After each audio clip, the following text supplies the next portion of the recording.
ये क्या है मम्मी जी, सिर्फ 250 लोग। हाँ बेटा, वीरेंद्र इतने लोगों को बुलाने को कह रहा था। लेकिन मम्मी 250 लोग सिर्फ, मम्मी ये हमारी इज्जत का सवाल है, आपने सोचा भी है? बेटा इसमें मुझे क्या सोचना है? अब जो कुछ भी सोचना है, फैसला करना है, वो तुम सब लोगों को करना है। सबको नहीं, सिर्फ मुझे। मैं डिसाइड करूंगी कि इस शादी में कितने लोग आएंगे और क्या क्या मेनू बनेगा, और सारी तैयारियां मैं अकेली करूंगी। और वैसे भी शानो शौकत और इज्जत की बातें सबको थोड़ी ना समझ में आती है, जाने दीजिए। और मम्मी, कितने अरसे बाद हमारे खानदान में किसी लड़के की शादी आई है, और किसी एरे गहरे नत्थु गहरे की शादी थोड़ी है। शुक्ला खानदान के बेटे की शादी है। कम से कम 2-2.5 लोग तो आने ही चाहिए। क्या 2-2.5 इतने सारे मेहमान? और तो ये सब कैसे पॉसिबल होगा? बस आप देखते जाइए, ये चुटकियों में काम होता जाएगा। लेकिन कैसे? आपको मुझ पे भरोसा है ना? हाँ, वैसे भरोसा तो है। क्या है? वो आपसे मिलने आया है। कौन? वो आपने जिसको बुलाया था ना, वो वर्मा जी का ड्राइवर। हाँ, बुलाओ बुलाओ बुलाओ। जरा। आइए आइए आइए आइए आइए। क्या नाम है तुम्हारा? जी बाबूलाल यादव। अच्छा, बाबूलाल यादव। तुम्हें पता है कि तुम्हें यहाँ क्यों बुलाया गया है? जी नहीं। लो, कर लो बात। अब तुम्हें ये भी नहीं पता तुम्हारे पड़ोस में क्या हो रहा है, ये भी तुम्हें पता है या नहीं? जी। लो, कर लो बात। अरे तुम कैसे ड्राइवर हो, तुम्हें ये भी नहीं पता कि तुम्हारे पड़ोस में क्या चल रहा है? जी। अरे शादी हो रही है, शादी। मेरे देवर की शादी हो रही है, और तुम्हें अपने पूरे परिवार को लेकर आना है, समझे तुम? किसी को भूलना नहीं, एक एक गिनती करके घर के सभी लोगों को ले आना तुम, समझे? जी मैम। सारिका! सारिका, ये क्या हो रहा है? शादी की तैयारियां हो रही हैं। इस तरह से होती है शादी की तैयारियां? और किस तरह से होती है? अगर इस तरह से शादी की तैयारियां होती रही तो शादी तो एक तरफ, हम लोग घर के बाहर हो जाएंगे। क्या कह रहे हो बेटा तुम? माँ, मैं तो कह रहा हूँ, और ये कर रही है। मैंने ऐसा कुछ नहीं किया है जो मुझे नहीं करना चाहिए। अच्छा, आगे और क्या करना है? तमाशा बना के रख दिया है घर को, जो चाहे मन चाहे घर में घुस आता है। अरे नहीं, जैसे मुसाफिर खाना हो, ये कोई तरीका है? मैनर है? बोलो, तुम भी बोलो। तुम भी बच गए थे बोलने के लिए। मुझे क्या पता था कि तुम्हारी इतनी बातें सुननी पड़ेंगी, तो मैं इस काम में हाथ ही नहीं डालती। हाँ हाँ, कोई जरूरत नहीं है ये सब करने की। चलो चलो भाई, जल्दी। ये चौथी और ये 5वीं बोरी रखा। चलो, शादी का घर है, जल्दी जल्दी, बहुत सारे काम हैं। हाँ। मौसी, ये इतना सारा क्या लेके आई हो? गाजर। गाजर? इतना सारा क्या करोगी? गाजर का हलवा बनाएंगे। अरे शादी का घर है भाई। मौसी, महाराज जी को बुलवाए नहीं है। इतना सारा गाजर का हलवा कौन बनाएगा और खाएगा कौन? हम खाएंगे। आप नहीं, यानी कोई मिलने मिलाने वाले आ गए तो उसे भी थोड़ा खिला देंगे। और रहा इसे बनाने का सवाल, तो वो तू बनाएगी। मैं? अरे इस घर की बहू है और दुल्हन की माँ। मौसी, ये बिल लेके आया है, पैसे दे दो। क्या? मैं दूं? अरे रणबीर, किसकी बेटी की शादी हो रही है, मेरी या तेरी? इस तरह की कंजूसी मुझे जरा भी अच्छी नहीं लगती, कह देती हूँ। और रेवती, तू भी सुन ले, ये क्या पुरानी साड़ी पहन के घूम रही है? तुझे तो रोज नई नई साड़ी पहननी चाहिए, और आज के बाद जब भी मेरे सामने आए, गहनों से लदी हुई होनी चाहिए, समझी? मौसी, इतना सारा काम पड़ा है, गहने लाद के काम करूंगी क्या? तेरे मायके वालों ने क्या सिखाया है? बुजुर्गों के साथ सवाल जवाब करना सिखाया तुझे? ये सवाल तो मुझे करना चाहिए मौसी, तू भी तो इसके मायके की है। हाँ, तो ठीक है, उसमें इतना अखंडने की जरूरत नहीं, कह देती हूँ। हाँ, और तू भी सुन ले, आज के बाद जब भी मेरे सामने आएगी, सच ढक के आना, समझी? वरना तू है और मैं हूँ। ठीक है मौसी, अगर तुम्हारी यही इच्छा है तो वही से, ठीक है? खुश? वैसे तो बहुत होशियार है मेरी बेटी, अच्छे संस्कार दिए हमने इसे। मालो, बुढ़िया पागल तो नहीं हो गई कहीं? क्या करूं इसका? आप चिंता मत करिए, इन्हें मैं संभाल लूंगी। अरे बेटी, गाजर को छीलेगा कौन? आई मौसी। क्यों? वो कोई बच्ची है। तुम औरतों के साथ बस यही परेशानी है, बच्चे चाहे जितने बड़े हो जाए लेकिन। यही तो मैं कहना चाहती हूँ, शीतल अब सचमुच बड़ी हो चुकी है। उसकी उम्र की सारी लड़कियों की शादी हो चुकी है और हम लोग तो ये भी नहीं कर पाया कि उसके लिए एक अच्छा सा लड़का ढूंढ सके। शायद तुम सच कह रही हो। हम ही शायद अपनी रिस्पॉन्सिबिलिटीज ठीक तरह से नहीं निभा पा रहे हैं और इतने खुदगर्ज हो गए कि हमें हमारी छोटी छोटी तकलीफें तो नजर आती हैं, लेकिन ये नजर नहीं आता कि बेचारी शीतल, हमारी शीतल पर क्या बीत रही होगी। उसके तो सारे सपने ही रह गए, आधे अधूरे। तुम देखना आरती, एक दिन मैं शीतल के लिए ऐसा रिश्ता लेकर आऊंगा कि तुम खुशी से पागल हो जाओगे। काश ऐसा हो जाए।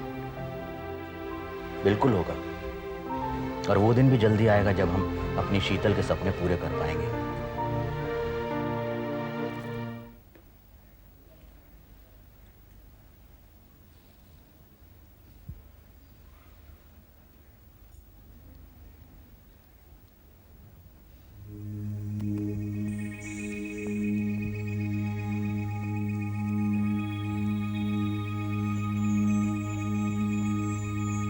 काहे रे, कौन भेजा? भाई वो कोई पॉलिटिशियन पटेल है ना, उसका आदमी आया था बैग लेके। तेरे को मालूम नहीं था इतना पैसा है अंदर? तू बोला था ना नहीं मिलेगा उसको करके। तो किधर मिला मैं उसको? मैं तो फोन भी नहीं किया उसको बाद में। काय को भेजा मेरे को कुछ समझ में नहीं आ रहा। क्या मालूम आजकल के लोगों का हिसाब। हाँ, कभी भी कुछ भी करते। इतना पैसा कोई ऐसे ही भेज देगा? माई, बेचने वाला तो भगवान होता है। अगर उसकी मर्जी हो तो लक्ष्मी किसी ना किसी रास्ते से सही आदमी तक पहुंच ही जाती है। ये गब्बस तू मेरे को गीता का उपदेश देगी तू? हाँ, ये पकिया जा, ये पैसा अभी कभी उसको दे के जा ला, सब पटकर। नहीं, आप ऐसा मत करना। घर आई लक्ष्मी को कोई ऐसे नहीं ठुकराता है। ये तेरे वेड़ वेड़ लगने का? तू पकिया के पाप की कमाई रखने को बोल रही है? हाँ, क्योंकि ये पाप का पैसा उसके लिए है जिसने ये कमाया है। उन्होंने खुद प्रकाश को दिया है। आप बिल्कुल मत सोचिए, रख लीजिए ये पैसे। ये तेरे को क्या हाय है इतना पैसे की? हाँ, क्या जरूरत क्या? तेरे को पैसे की जरूरत क्या इतनी? ये आप नहीं समझेंगे, क्योंकि आपको नहीं पता कि पैसे की क्या जरूरतें होती है। तू ना आवाज नीचे करके बात किया, बकवास मत कर तू। मैं बकवास नहीं कर रही हूँ, सच कह रही हूँ। इन्हें नहीं पता कि पैसे की क्या जरूरत है। क्या तुझे क्या जरूरत है पैसे की? बोल ना। जितना खाना 2 टाइम मैं खाती है उतना तू खाती है ना? हाँ, कपड़े ज्यादा पहन लेती है मेरे से ज्यादा, थोड़ा खर्चा ज्यादा करती है, तो इतना पैसा चाहिए उसके लिए? और घूमने फिरने का तेरा कौन सा शौक इधर पूरा नहीं हुआ, बता ना। फालतू की बात मत कीजिए माई, मैं इन पैसों की बात कर रही हूँ। हाँ, मैं भी इन्हीं पैसों की बात कर रही हूँ। क्या क्या जरूरत क्या है तुझे इस पैसे की? हाँ, अपने पति को और पावरफुल और बड़ा बनाने के लिए। तुझे क्या लगता है ये पैसे लेकर वो बड़ा बन जाएगा, महान बन जाएगा? अरे नहीं रे पोरी, वो गुलाम बन जाएगा, उन चोरों का गुलाम। भाई अभी तू चुप करना, ये तो एड़ी है, समझती तो है नहीं। बाद में देखते हैं क्या करने का है। नहीं, बाद में नहीं, तू जा, अब भी जाए पैसा उसको देकर आ जा। अच्छा ठीक, तू गुस्सा मत कर, मैं चाहता। जाओ, मारो अपने पैरों पर कुल्हाड़ी। मेरी तो कोई कीमत ही नहीं है ना। आईना किसी भी बात पर मेरी राय मत मांगना। भैया मेरी बात सुन।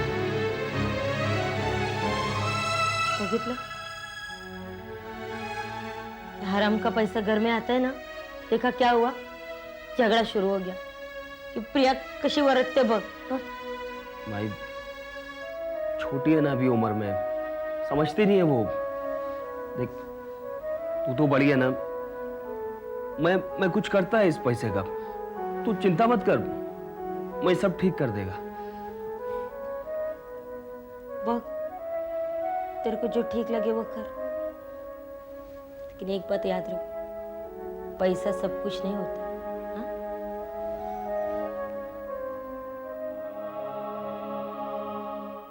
क्या प्रिया इतनी पराई हो गई है कि वो हमें बिल्कुल ही भूल गई? मेरा मन कहता है कि उसे हमारी नहीं तो कम से कम कुणाल की याद तो जरूर आती होगी। अगर याद आती तो इतनी बड़ी घटना होने के बाद भी वो इस तरह घर पर नहीं बैठी रहती। अगर उसे कुणाल की जरा भी फिक्र होती तो कम से कम वो एक बार उसे यहाँ देखने जरूर आती। आप तो ऐसा कह रहे हैं कि अगर वो यहाँ आती तो आप उससे बाप की तरह मिलते। हरगिज नहीं। ये आपकी जिद है। जिद नहीं, फर्ज कहो। क्या क्या एक बाप का यही फर्ज है कि अपनी संतान की एक छोटी सी भूल भी माफ न कर सके? ठीक है, उससे गलती हो गई है, मगर उस गलती को सुधारा भी जा सकता है ना। इम्पॉसिबल। लेकिन क्यों? तुम्हारे हर क्यों का जवाब नहीं है मेरे पास। जवाब है नहीं या देना नहीं चाहते आप? तुम चाहे जो समझो आरती। मुझे जो कुछ समझना है ना, मैं समझ चुकी हूँ। लेकिन आप भी एक बात अच्छी तरह से सुन लीजिए, किसी भी इंसान को इतना घमंड, इतना गुरूर ठीक नहीं है।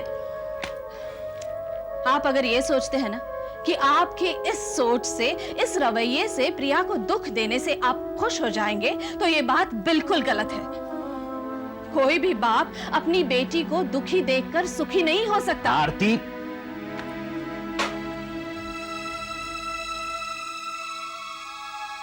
बात उम्मीदों की नहीं है प्रिया, तो समझने की कोशिश सब कर। समझती हूँ मैं।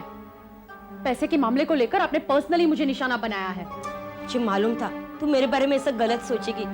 तो बग, तू मेरे को माई बोलती है ना, हाँ? फिर गलत मत सोच मेरे बारे में। ये बच्ची है तू, ये सब मामले में मत पड़। हाँ? क्यों ना पढ़ूं? प्रकाश पर मेरा उतना ही हक है जितना आपका, बल्कि आपसे ज्यादा ही है। और आप प्लीज ये जताने की कोशिश ना करें कि प्रकाश आपके कहने पर ही चलेंगे। मैं ऐसा कब बोली रे? पक्का तेरा ही है, नौरा है वो तेरा। लेकिन अगर तू उसको गलत रास्ते पे क्या लेके गलत करने को कहा है मैंने? फालतू की बातें करती रहती है। ये बस पूरी नहीं बड़बड़ के लिए था। देख, हराम की कमाई घर में रखने का गलत बात नहीं है क्या? कुछ गलत नहीं है। कितनी बार समझा चुकी हूँ मैं कि पैसों से ताकत हासिल होती है, समाज में इज्जत बढ़ती है। बाप रे, क्या खाक में गई तेरी ऐसी इज्जत? अरे इतना तो सोच, अरे वो त्रिवेदी के पैसे से कमाई इज्जत हमने को नहीं चाहिए। तू नहीं मालूम वो कैसा आदमी है। जब तक काम है ना, तब तक पक्के को साथ में रखेगा, फिर कचरा का टोकरी में जाके डालेगा उसको, फिर रोने का टाइम आएगा तेरा। हाँ, ऐसी कोई नौबत नहीं आएगी। प्रकाश कोई दूध पीते बच्चे नहीं है जिसको कोई जैसे चाहे वैसे इस्तेमाल करे। तो नहीं मालूम है पूरी, एक बार आदमी किसी का उपकार के नीचे दब गया ना, हल्लास, वो बोलेगा ना वैसा ही करना पड़ता है। ऐसे प्रकार किसी के साथ कुछ हुआ ना तो उसकी जिम्मेदार तू ही होगी। हाँ, ऐसा कुछ होगा तब मैं संभाल लूंगी। क्या संभालेगी? क्या संभालेगी तू? हाँ, अरे अपने नवरे का भला बुरा तो सोच नहीं सकती, क्या संभालेगी तू? आप क्यों बार बार मुझे नीचा दिखाती है? तुझे नीचे नहीं दिखा तेरे पूरी, तू समझ, अब भी टाइम है, समझ ले। देखो कृष, जो कुछ भी हुआ है हम लोग उसे भूल चुके हैं, और तुम्हारे लिए भी यही बेहतर होगा कि तुम भी उसे भूल जाओ। ये आप मुझे सलाह दे रहे हैं या धमकी? तुम्हें जो भी अच्छा लगे समझो। अच्छी तो मुझे आपकी सलाह भी नहीं लगी, तो अगर धमकी है तो पसंद आने का सवाल ही नहीं होता। देखो कृष, मैं यहाँ तुम्हारी पसंद नापसंद डिस्कस करने के लिए नहीं आया हूँ, तुम्हें समझाने के लिए आया हूँ, वो भी अगर तुम ठीक से सुनने को तैयार हो तो। वरना क्या कर लेंगे आप? वो तो तुम्हें बाद में पता चलेगा, क्योंकि मैं जितना सीधा आदमी दिखता हूँ उतना ही बुरा भी हूँ। तो आपकी शक्ल से लगता है। शराब। देखिए, जो कुछ भी हो उसमें मेरी अकेले की गलती नहीं है, आपकी बेटी भी बराबर की जिम्मेदार है। वो आई थी मेरे साथ अपनी मर्जी से। लेकिन अब जब वो तुमसे मिलना भी नहीं चाहती है, क्यों बार बार फोन करके परेशान करते हो? वो तो बस ऐसे ही थोड़ा सा हालचाल जानने के लिए फोन किया। हालचाल जानने के लिए या हमें परेशान करने के लिए? देखिए, मेरा इरादा आपको परेशान करने का नहीं था। आप खुद ब खुद परेशान हो रहे थे, मेरी क्या गलती? क्रिश, अब तुम बदतमीजी पर उतर आए हो। मैं तुम्हें इतनी देर से इसलिए समझा रहा हूं क्योंकि कहीं पे मैं भी मजबूर हूं, लेकिन अगर तुमने मेरी मजबूरियों का नाजायज फायदा उठाने की कोशिश की तो याद रखना क्रिश, मुझसे बुरा कोई नहीं होगा।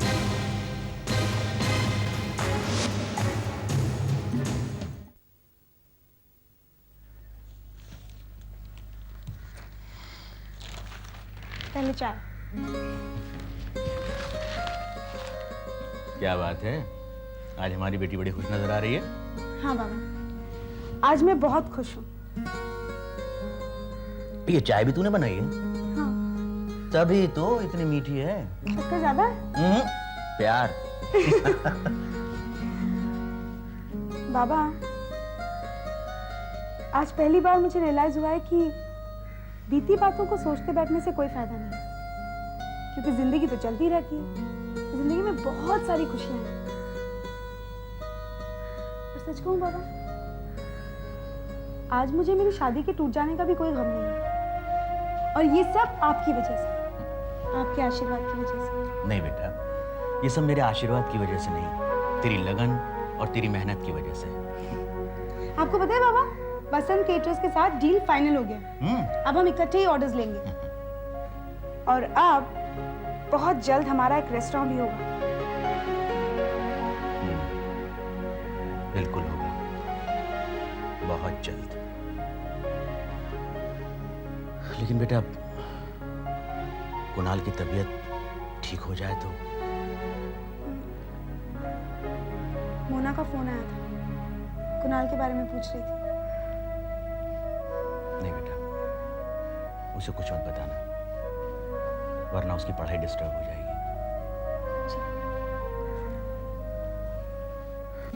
शीतल मेरी बड़ी सिस्टर है, जो भी काम सोचती है उसे पूरा करके ही रहती है।